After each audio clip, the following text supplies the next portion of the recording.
حنا خرجنا اليوم على طريق والماء غردان توريرت وارماش، راه مكرفسين بزاف، ما كاينش الماء.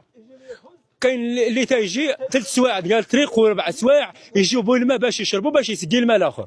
ودي المسؤولين شحال مره جينا عاودنا جينا، قال لكم ودي الجماعه عيان ما كاين باش ندير. داكشي اللي تيقولوا الشهر جاي انت تشوف ما كان والو. والله الا عينا باش نهضروا، والله الا عينا بالله.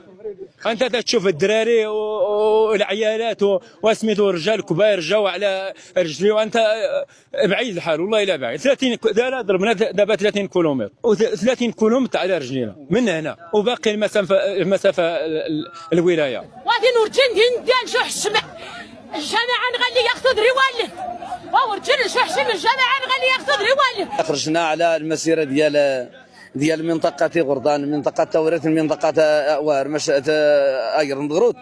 حنا خرجنا على حساب الطريق وعلى حساب الماء، داك الشيء باش خرجنا. والمسؤولين تنقولوا لهم ودار خصنا لما تنجيو 10 كيلومتر و11 كيلومتر وكاين 9 كيلومتر وكاين 2 كيلومتر كاع، كل واحد فين ساكن.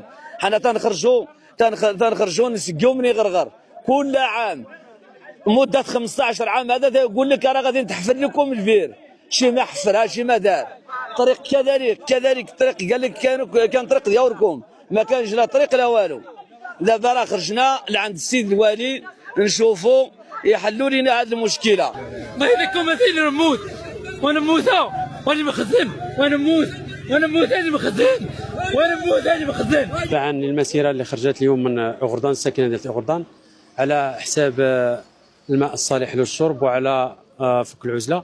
بالنسبه للماء الصالح للشرب، ان في خلال الاحتفالات ديال عيد العرش المجيد دشن والي صاحب الجلاله على جهه بني ملال الخنيفره ابار تخص هذه المنطقه، منطقه ديال توريرت ومنطقه